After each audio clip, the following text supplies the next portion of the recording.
Alright guys, TacticalCrab here back again today. Hope you're enjoying your day so far, and today we're going to talk about some of the drama that's happened in the Call of Duty community over the past 48 hours, with Mental being rumoured to be joining the Los Angeles Guerrillas as a substitute, a former Gears of War player, never played Call of Duty at a professional or really amateur level. A lot of the amateur challengers players were not particularly happy with this pickup and certainly believe that they should have been picked up onto some of these substitute spots instead of a guy like Mental. A lot of the professional players have some things to say about this, about well, the grind and the practice that is required to get to this level, and how a lot of these players are incredibly entitled about their current opinions of the state of the league. Hope you guys enjoy the video. Like if you enjoy it, subscribe if you are new. As always, I'd greatly appreciate it. It really helps out the channel. Thank you for doing that, and let's hop into things then first of all. So some of these replies come out. These tweets have since been deleted, but as you can see from Sibilance here, best to believe I'm ego channeling that fall. So Sibilance and Fire are going to be the main discussion that we have over the first few minutes here. So he's saying that of course if he ever gets to play Mental, he's going to straight ego challenge him, doesn't necessarily respect that he's as good a player as Sibilance believes himself to be. And it's no problem having confidence, but at some point you've probably got to back it up and look through it from a lens of maturity as well. And this is pretty entertaining, I thought. So Fire tweets out,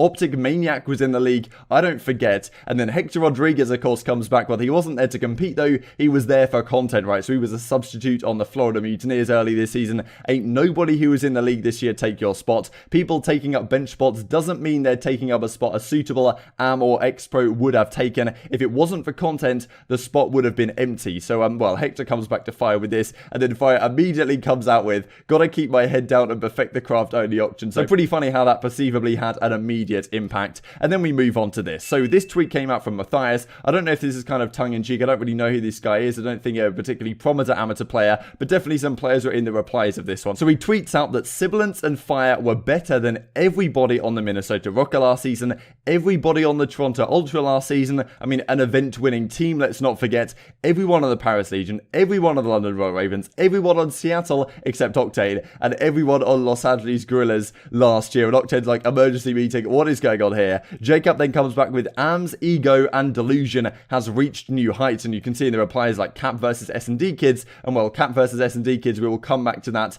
in just a few minutes time here, because it's remarkable some of the stuff that's been going down on the timeline. But well, the professional players are not exactly gonna, well, handle this slander, I suppose. Methods come back with, I'm sorry, great potential, sure, but you're looking at an absolute champion. And well, we get similar things here from Spoof. This is Mega Cap, they're both solid players, but nah, they're not better than that. Whether they're better or not, they deserve league spots. I don't know, it's arguable because there's less players in the league, etc, etc. This guy basing value online Modern Warfare for 1 year, absolutely excellent. And well, a lot of these replies have since been deleted, but I believe there was some discussion here about whether like Gunless even deserves a spot, and Gunless then came back with, I'm gonna let you rock because personally don't know what you are going through, boss, but don't come at people's necks for no reason just because you didn't get a league spot. So yeah, absolutely remarkable stuff flying around. Then Tommy ZooMaa throws his hat in the ring. If you're an amateur player, stop making BS excuses. Get yourself in challenges this year and prove to people why you should be on a CDL team. If you're a good teammate, talented, right attitude, etc. This being, I imagine, the key one for a number of these amateur players, and good teammate, to be honest, because there's so much talent in the amateur community. Whether they can actually, like, you know, be a good member of a team is a big question, right? And that's what a lot of professional players are going to consider, especially if you're one of the kind of older guys in the scene. A guy like Clayster, for example, that's looking to pick up amateur talent, he's definitely going to want to get you in a call and have a chat with you and to see whether your mindset is going to be in the right place for him to kind of mentor you in that sense. And I'm sure that a lot of other players that have been around for a while that want to pick up amateur players with great potential talent, they want a guy who actually has their head in the right place, right? Coming from someone who's picked up multiple AMs, work, exclamation mark. So one of the replies from this one came, how are you supposed to do that? How are you supposed to grind and work with no money? What if you work 60 hours a week and didn't turn pro or become big before you left mummy and daddy's house? Let me get your advice on that one, my guy. So kind of saying that ZooMaa had an easy upbringing, that ZooMaa's like in a pretty easy situation here, that yeah, he was just living in mummy and daddy's house all the time. I played academy soccer, worked at ShopRite bagging groceries, went to college every single day, driving back and forth from home or school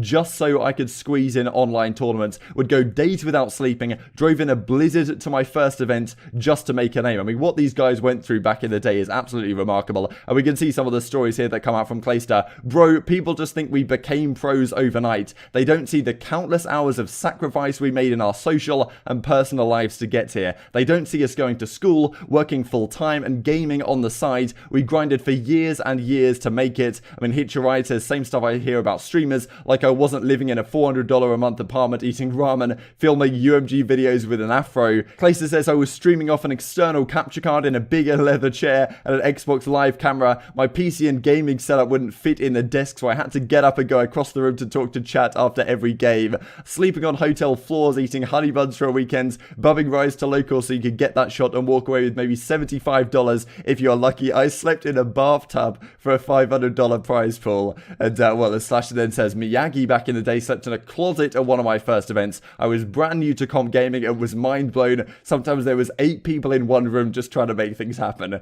Accuracy says, my second event ever, we shared a room with a hotel owner and he was smoking cigs inside the room. He expected 3 of us to share one bed. And as Clayster says, I'll never forget Huddle's dad demanding I pay him $35 for one night I spent sleeping on the floor, MLG Dallas. I had to block the number because he kept calling me about it so much. And another side to this thread is from Repin, well, analyst over the Minnesota Rocker. I remember I got a room at UMG Philly for the weekend and charged kids a discounted rate to pile in there because rooms were so expensive. Half the AM scene spent at least a night there. I was the 2014 Airbnb. We were in the Pro League in AW and still having an entire team plus homies packed into one room. And as Vicento says, I went to my first 5 events not knowing where I was sleeping that night. So absolutely unbelievable stuff that these pros and these guys went through to make it back in the day. And well, some of the amateurs, what they are saying is that they don't necessarily appreciate exactly what it takes, I suppose, to become a professional player. And Marky B says a similar thing. He's the well, the head coach over at the Toronto Ultra. Advice for players that are still trying to make it in CoD. I can almost guarantee that tweeting that you deserve a spot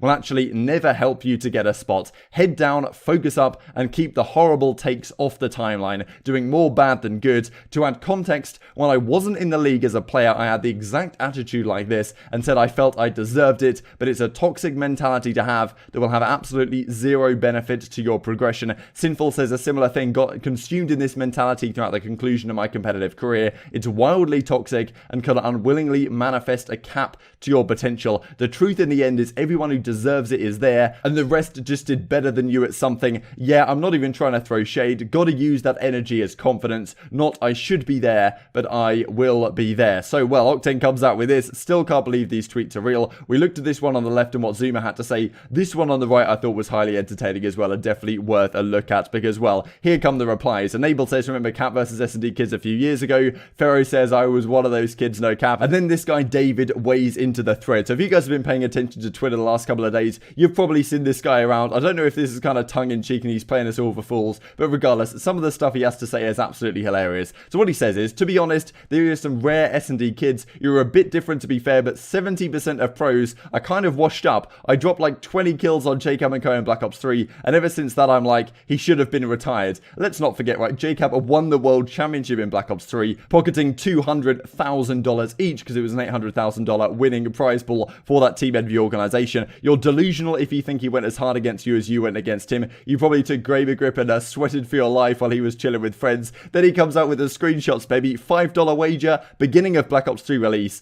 Definitely just some friends, huh? I never do bot lobbies, was untouchable in that game. Every pro now were easy. I beat most of them in tourneys and Charles on Black Ops 3. So this is a screenshot of Combine Search and Destroy. You guys remember Combine? It was a good public match map. It was actually in the beta on this game, but it was quickly removed from competitive play because it didn't play well for Search and Destroy. I'm pretty sure like both bomb sites could be seen from the same position. So he drops 19 on JCap, Vicento, Cold Chan, and Pac-Man. And then honestly, it just goes on like, I guess we need to update the rankings. He's second in the all-time list. And I say like, he might mess around and win champs next year if he wants to. Then he comes back with this absolute gold dust. Want to add my 1v3 against a Beezy and Co. Or maybe me beating Pristini and Arcides as well. Maybe Celium. Let me know. It's funny to me how 90% of people replying have never played comp and would never do what I did. Heck, all of them would cry if they got into a lobby with any of them. And, you know, because it's true. Oh my god, it's JCap. Mum, where's my phone? You wouldn't even drop a kill against them, but still reply. So I just thought this was hilarious, right? And he does go on to say how he's never, like, tried to go pro or anything like that or played in the challenger side. But I think it certainly does sum up some of the attitude of some of the amateur guys that they think everyone better than them or every, like, 70% of professional players are washed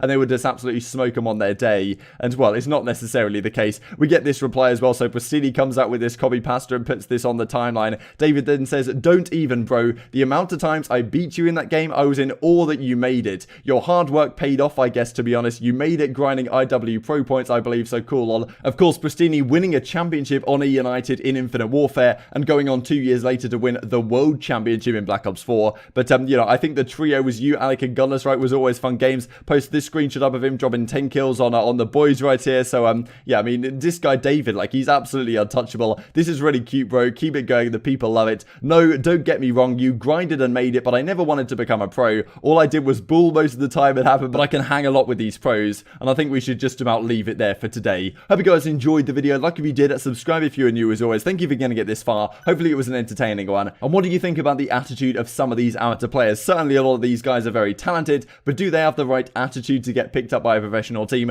And honestly, a lot of these tweets that are coming out over the last several days aren't exactly helping their case to get a substitute spot on the roster. And a guy like Mental coming over from another game doesn't even address these guys by name, doesn't even talk about them on Twitter, because he knows that he's getting a spot on for good reason. And these amateur guys are making a mistake every single time they load up Twitter, I suppose. Thank you for watching as always, and I will see you next time.